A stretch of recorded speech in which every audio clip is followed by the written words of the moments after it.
Welcome back friends, आप सभी लोगों का स्वागत है आपके अपने चैनल स्टडी विद आर्यन पर। देखिए दोस्तों, हम आप लोगों को पढ़ा रहे थे भारतीय संविधान एवं राज्य व्यवस्था। ये किताब आपकी एम लक्ष्मीकांत जी की किताब है, जिसमें से यूपीएससी आईएएस प्री में 70 से 80% प्रश्न जो आते हैं इसी बुक में से आते हैं। ओके दोस्तों, उसका आज अध्याय हमारा तीसरा है। चैप्टर का नाम है संविधान की प्रमुख विशेषताएं।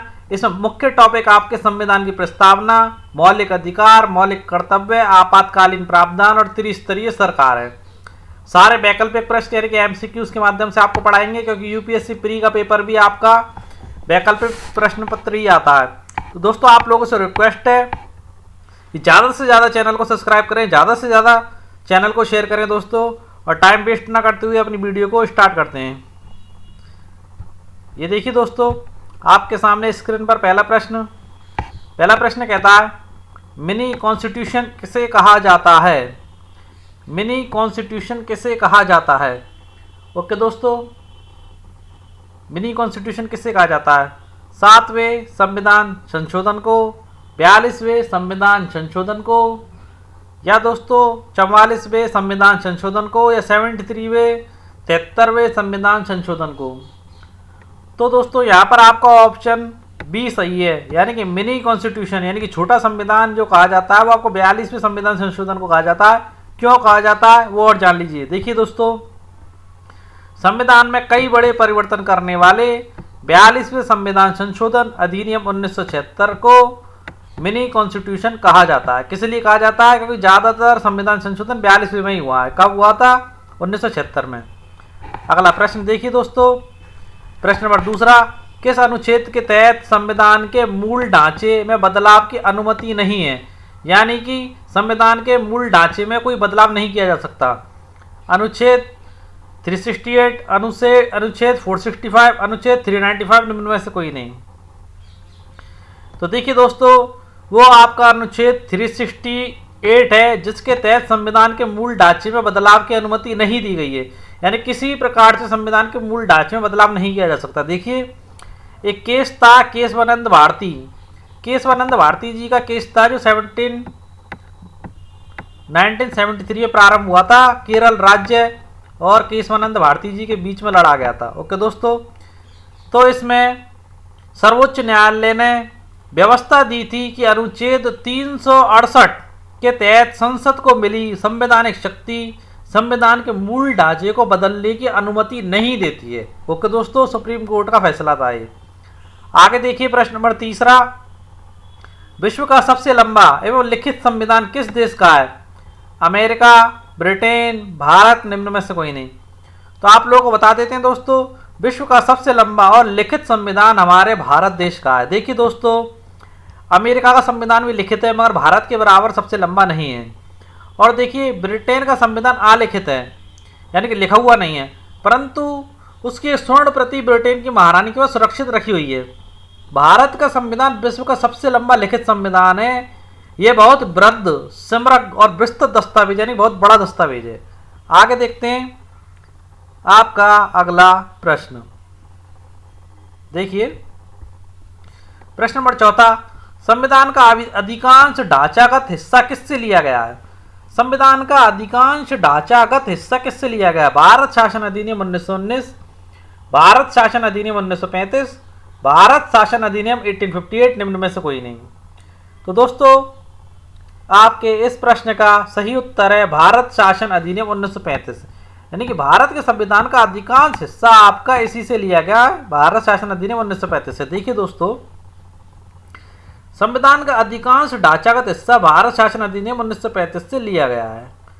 ओके, आगे देखते हैं अगला प्रश्न। भारतीय संविधान में मौलिक अधिकार और राज्य के नीति निर्देशक सिद्धांत किस देश से लिए गए हैं?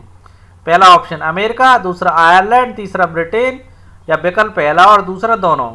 तो दोस्तों, यहाँ पर आपका उत्तर चौथा है, विकल्प पहला और दूसरा दोनों, यानी कि अमेरिका और आयरलैंड दोनों से। मौलिक अधिकार अमेरिका और राज्य के नीति निर्देशक सिद्धांत आपके आयरलैंड से लिए गए हैं।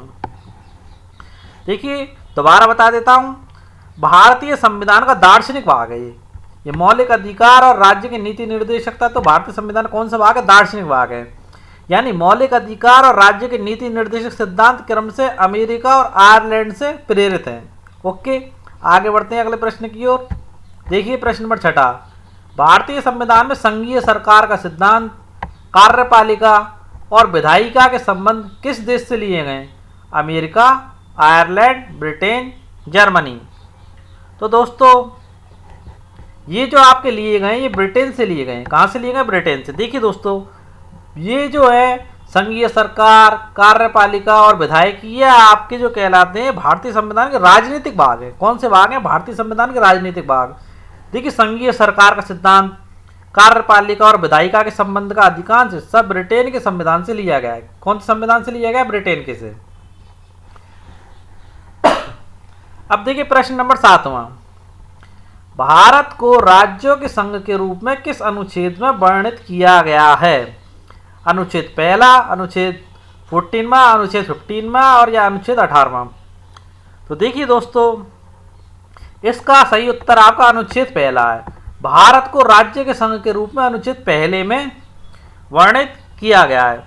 देखिए दोस्तों और बाकी के जो आपके अनुच्छेद हैं 14 से लेकर 18 तक, जैसे इसमें 14 दे रखा है, 15 दे रखा है, 18, तो 14 से लेकर 18 तक जो अनुच्छेद हैं वो आपके समानता के अधिकार से संबंधित है। किसके अधिकार से संबंधित है? समानता के अधिकार से। लिख देता हूं, आप लोग लिखना चाहें तो।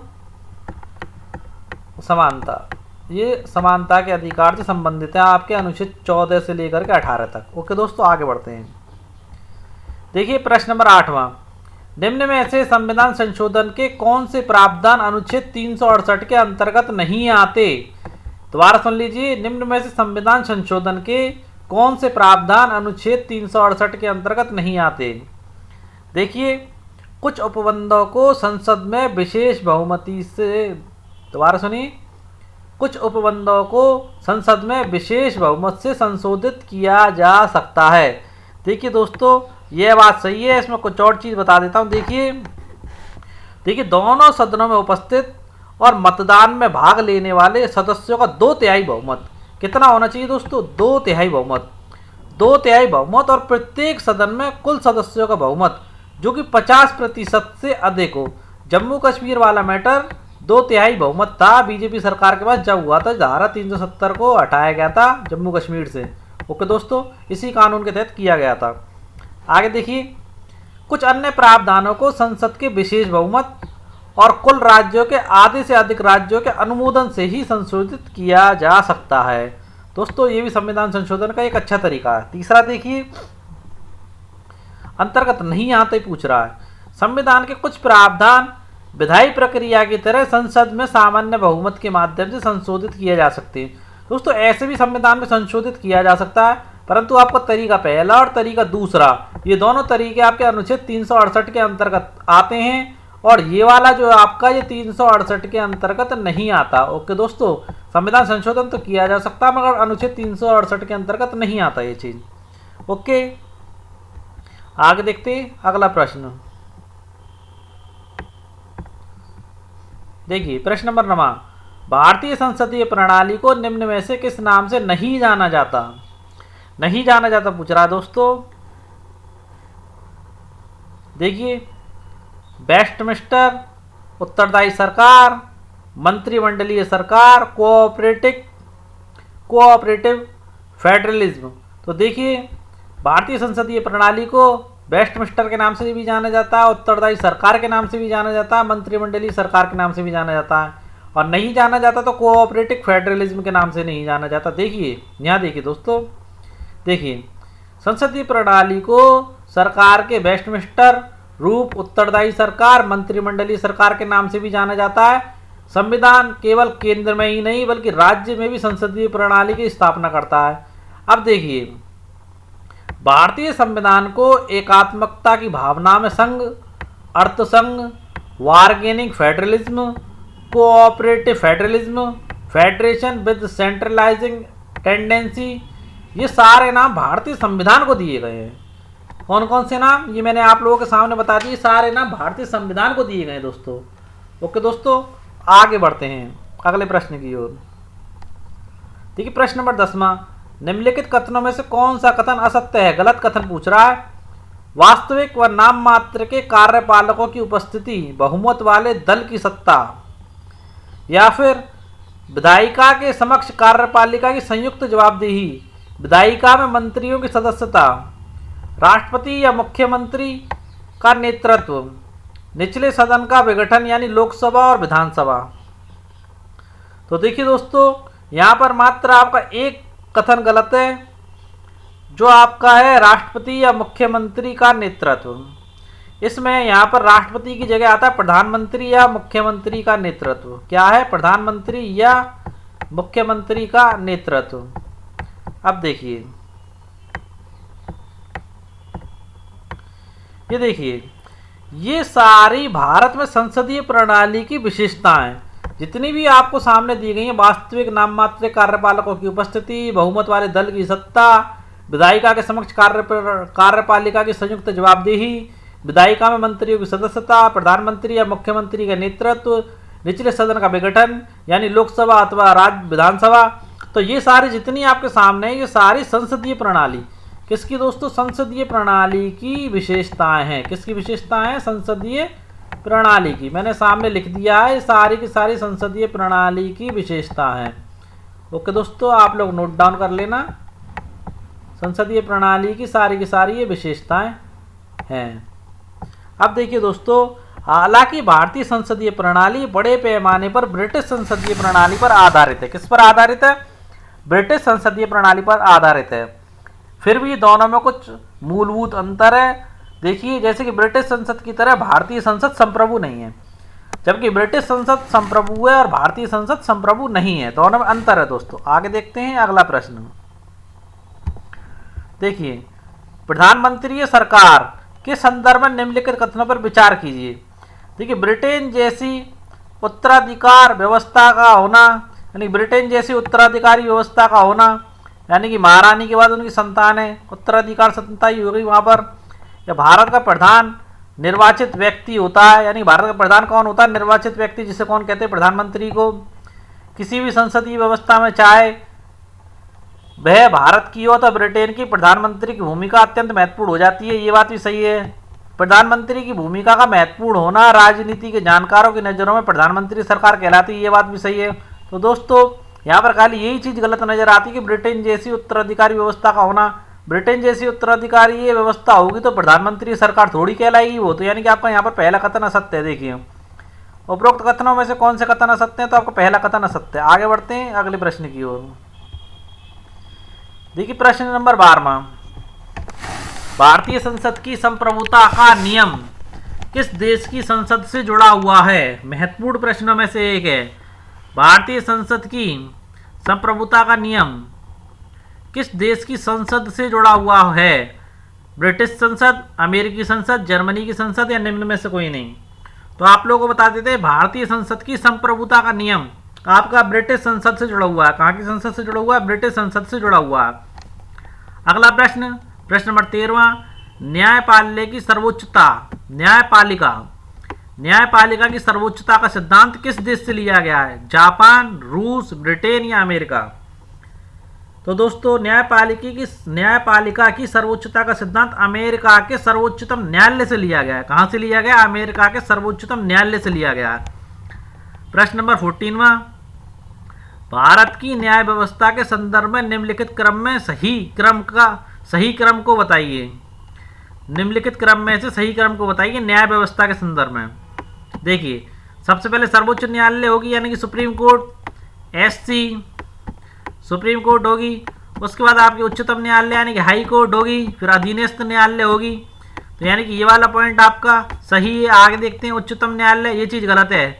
पहले हाई कोर्ट नहीं हो सकती है, हाई कोर्ट के बाद इसने यहाँ पर सुप्रीम कोर्ट को रखा है, ये भी चीज़ गलत है। सबसे पहले सुप्रीम कोर्ट होती है आपकी, कौन सी होती है? सुप्रीम कोर्ट, उसके बाद हाई कोर्ट, उसके बाद अधीनस्थ न्यायालय होती है, जिनमें जिले की अदालतें होती हैं दोस्तों। ओके दोस्तों, आगे बढ़ते हैं अगले प्रश्न की ओर। देखिए, प्रश्न नंबर 15वां। भारतीय सर्वोच्च न्यायालय, संघीय अदालत, शीर्ष न्यायालय, ये तीनों भारत के सर्वोच्च न्यायालय के नाम हैं। के लिए संविधान में इसकी स्वतंत्रता के लिए किए गए प्रावधानों में से कौन सा गलत है? यानी कि इसकी स्वतंत्रता के लिए जो प्रावधान किए गए उनमें से कौन सा प्रावधान गलत है? देखिए, पॉइंट नंबर पहला, न्यायाधीशों के लिए निर्धारित सेवा शर्तें, ये बात सही है। न्यायाधीशों के लिए निर्धारित सेवाओं की शर्तें तय की गई हैं। न्यायाधीशों के कार्यकाल की सुरक्षा भी की गई है। भारत की संचित निधि से सर्वोच्च न्यायालय के सभी खर्चों का वहन किया गया है। ओके दोस्तों, ये भी किया गया है। विधायिका में न्यायाधीशों के कामकाज पर रोक, अवमानना के लिए दंड देने की शक्ति है। न्यायालय को दंड देने की शक्ति तो दोस्तों बिल्कुल प्रदान की ही गई है, यानी कि आपका चौथा पॉइंट भी सही है। कार्यपालिका से न्यायपालिका को जुड़ा रखना, यही पॉइंट गलत है दोस्तों, कि कार्यपालिका से न्यायपालिका को अलग रखना है, जुड़ा रखना नहीं, अलग रखना है। क्या?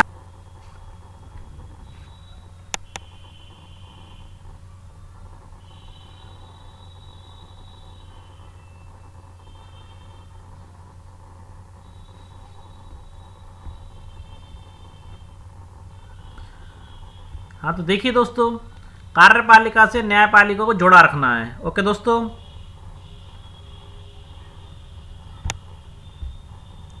आगे देखते हैं अगला प्रश्न।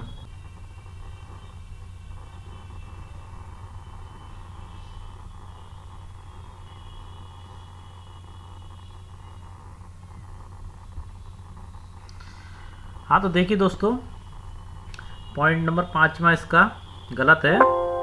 इसमें कार्यपालिका से न्यायपालिका को अलग रखना है। ओके दोस्तों, आगे बढ़ते हैं अपने अगले प्रश्न की ओर। देखिए प्रश्न नंबर 16, विभिन्न मौलिक अधिकारों को नीचे दी गई सूची से मिलान कीजिए। यहाँ पर मौलिक अधिकार दिए गए, सामने उनके अनुच्छेद दिए गए, उससे मिलान करना है। देखिए, स्वतंत्रता का अधिकार आपका कौन से अनुच्छेद के अंतर्गत आता है? स्वतंत्रता का अधिकार आपका ये आता है अनुच्छेद 19 से लेकर के 22 तक। ओके दोस्तों, उसके बाद आपका पूछा गया शोषण के विरुद्ध अधिकार। शोषण के विरुद्ध अधिकार आपका अनुच्छेद 23 से लेकर के 24 के अंतर्गत आता है। उसके बाद दोस्तों आपका धार्मिक स्वतंत्रता का अधिकार दिया गया है, वो आपका अनुच्छेद 25 से लेकर 28 के अंतर्गत आता है। और देखिए उसके बाद आपका दिया गया सांस्कृतिक व शिक्षा का अधिकार, ये आपके अनुच्छेद 20 से लेकर के 30 के अंतर्गत आते हैं। उसके बाद संवैधानिक उपचारों का अधिकार, ये आपके अनुच्छेद 3 से 21 के अंतर्गत आते हैं दोस्तों। ओके दोस्तों, इस प्रकार अगर हम नीचे देखेंगे तो पहले का तो 5वां, ओके दोस्तों, पहले का 5वां और दूसरे का 4था और तीसरे का 3रा और चौथे का 2रा और 5वें का 1ला, ये आपका सही है। आगे बढ़ते हैं अगले प्रश्न की तरफ। प्रश्न नंबर 17, भारतीय संविधान की नींव मौलिक अधिकारों और नीति निर्देशक सिद्धांतों के संतुलन पर रखी गई। यह फैसला किस केस में आया था? बताइए, वो केस पूछ रहा है जिसमें फैसला किया गया था कि भारतीय संविधान की नींव जो थी मौलिक अधिकारों और नीति निर्देशक सिद्धांतों के संतुलन पर रखी गई। पहला केस था केशवानंद भारती बनाम केरल राज्य 1973।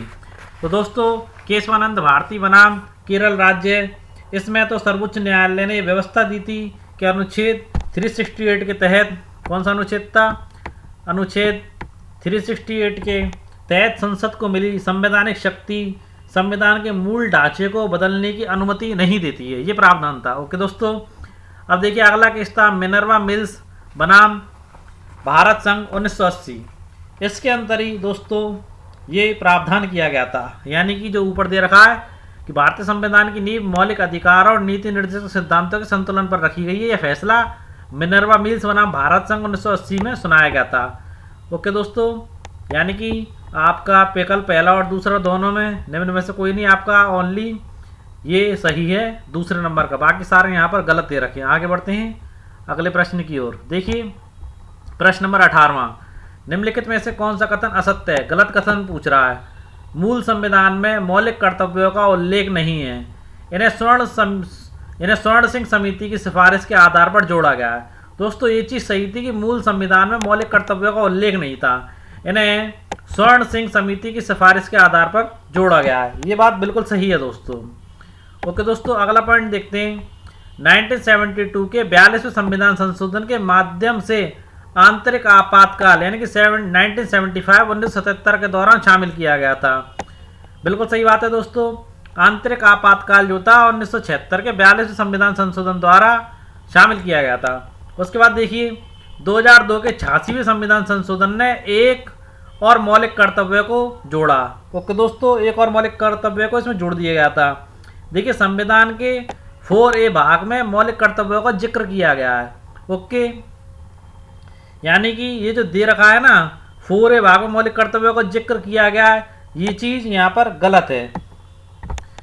ओके दोस्तों, आपको बता देते हैं ऊपर के सारे बिंदु यहाँ पर सही है। संविधान के 4A भाग में मौलिक कर्तव्यों का जिक्र नहीं किया गया है। आगे बढ़ते हैं अपने प्रश्न नंबर 18वें की तरफ।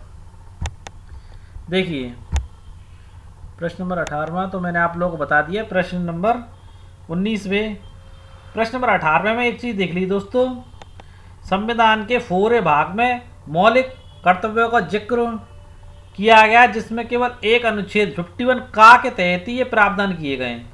यानी कि ये पॉइंट आपका आधा सही है और आधा गलत है। क्यों? क्योंकि संविधान के 4A भाग में मौलिक कर्तव्यों का जिक्र तो किया गया है, इसमें केवल एक अनुच्छेद है 51 का। किसमें? 51 का, 51 का, इसके तहत ये प्रावधान किए गए हैं। ओके दोस्तों,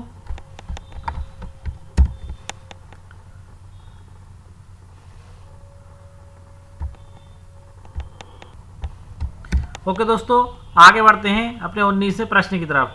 देखिए दोस्तों प्रश्न नंबर 19वां, अनुच्छेद 51 का के अंतर्गत किए गए प्रावधानों पर विचार कीजिए। अनुच्छेद 51 का के अंतर्गत किए गए प्रावधानों पर विचार कीजिए। देखिए संविधान, राष्ट्रध्वज, राष्ट्रगान का आदर करें, राष्ट्र की संप्रभुता, राष्ट्र की एकता और अखंडता की रक्षा करें, हमारी मिश्रित संस्कृति की समृद्ध धरोहर का अनुरक्षण करें, सभी लोगों में आपसी भाईचारे की भावना का विकास करें। तो दोस्तों ये सारे ही बिंदु आपके अनुच्छेद 51 का के अंतर्गत दिए गए हैं। यानी कि उपरोक्त कथनों में से कौन सा कथन सत्य है? तो यहाँ पर आपके सभी कथन सत्य हैं दोस्तों। आगे बढ़ते हैं प्रश्न नंबर 20 पर। देखिए प्रश्न नंबर 20, संविधान की प्रस्तावना में धर्मनिरपेक्ष शब्द किस संविधान संशोधन में जोड़ा गया है? संविधान की प्रस्तावना में धर्मनिरपेक्ष शब्द किस संविधान संशोधन में जोड़ा गया है?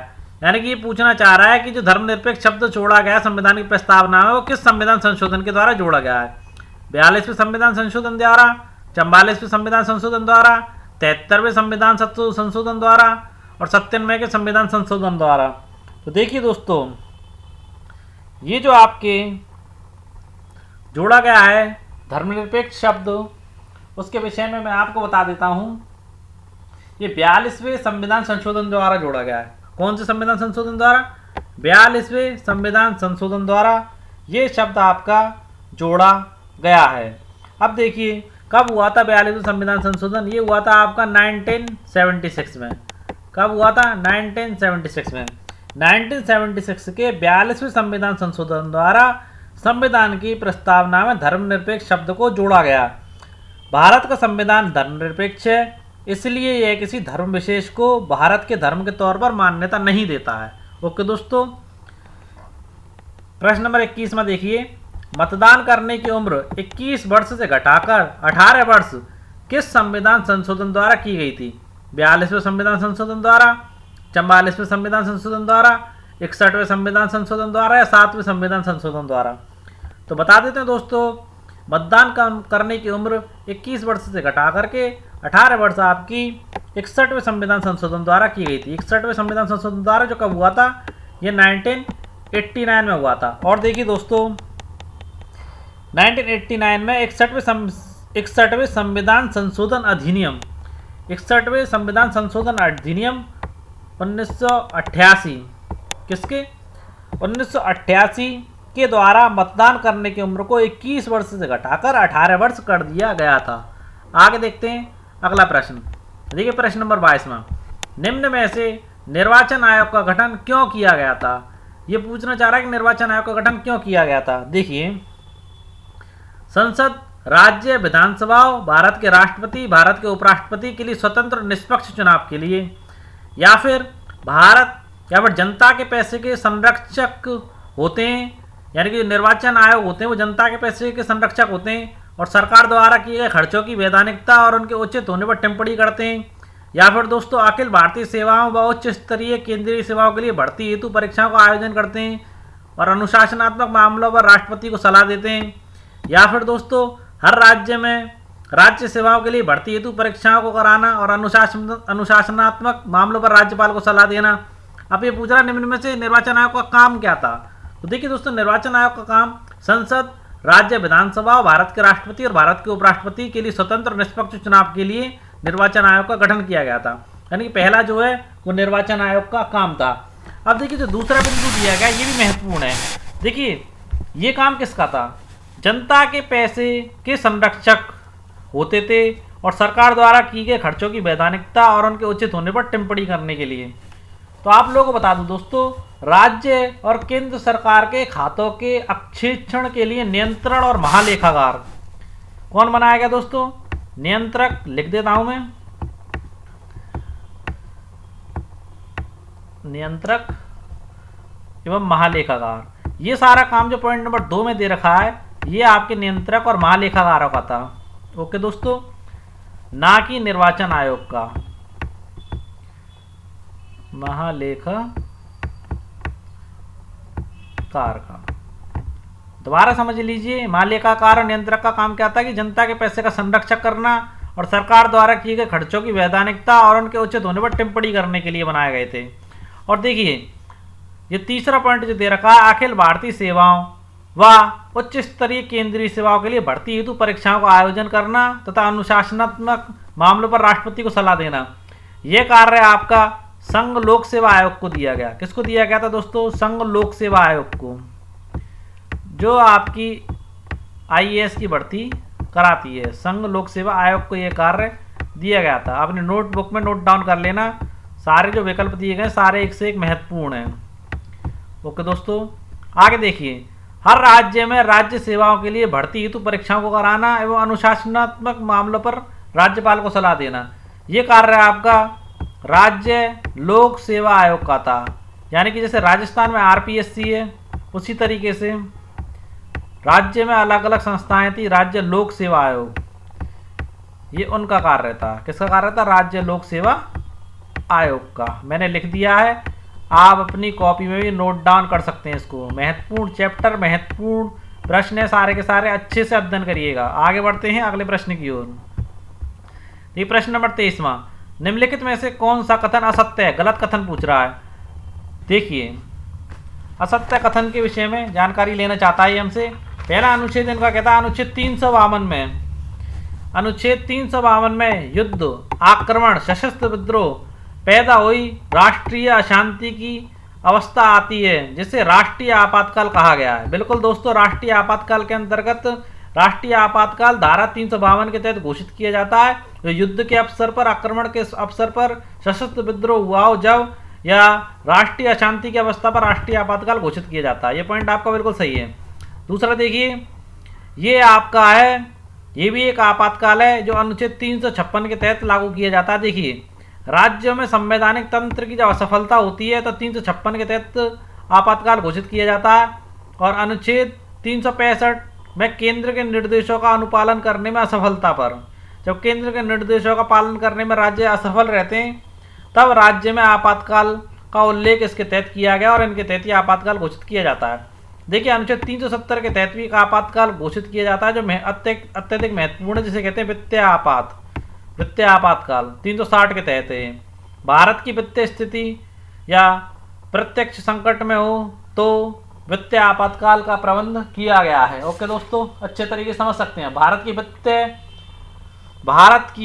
वित्तीय स्थिरता या प्रत्यय संकट में हो तो 360 के द्वारा वित्तीय आपातकाल लगाया जा सकता है, जो कि भारत में अभी तक एक बार भी नहीं लगाया दोस्तों। और देखिए आपातकाल के दौरान देश की पूरी सत्ता केंद्र सरकार के हाथों में न आकर राज्य के नियंत्रण में चली जाती है। यहाँ पर यह पॉइंट गलत है। जबकि दोस्तों आपातकाल के समय देश की पूरी सत्ता केंद्र सरकार के हाथों में आ जाती है और राज्यों के हाथों में कुछ भी नहीं रहता है। ओके दोस्तों, दोबारा सुन लीजिए, आपातकाल के दौरान देश की पूरी सत्ता केंद्र के हाथों में आ जाती है और राज्य केंद्र के नियंत्रण में चले जाते हैं। किसके नियंत्रण में चले जाते हैं? राज्य केंद्र के नियंत्रण में चले जाते हैं। आगे बढ़ते हैं अगले प्रश्न की ओर। देखिए एक बात और बता देता हूं मैं आपको, इसमें ही जो दूसरा आपातकाल है ये राष्ट्रपति शासन भी कहलाता है। राज्य में संवैधानिक तंत्र की असफलता पर अनुच्छेद 356 लगाया जाता है और केंद्र के निर्देशों का अनुपालन करने में असफलता रहती है तो अनुच्छेद 365 लगाया जाता है। किसके द्वारा? राष्ट्रपति द्वारा। और राष्ट्रपति शासन कहलाता है। विभिन्न राज्यों में राष्ट्रपति शासन लगाया जाता है। जैसे जम्मू कश्मीर में जब धारा 370 हटाई गई थी तो उसमें राष्ट्रपति शासन लगाया गया था। या कोई भी राज्य का मुख्यमंत्री शासन करने में असफल रहता है तो वहां पर भी राष्ट्रपति शासन लगाया जाता है। आगे बढ़ते हैं अगले प्रश्न की ओर। देखिए प्रश्न नंबर 24वां। देखिए, त्रिस्तरीय सरकार के संदर्भ में निम्नलिखित कथनों पर विचार कीजिए। देखिए क्या होती है त्रिस्तरीय सरकार।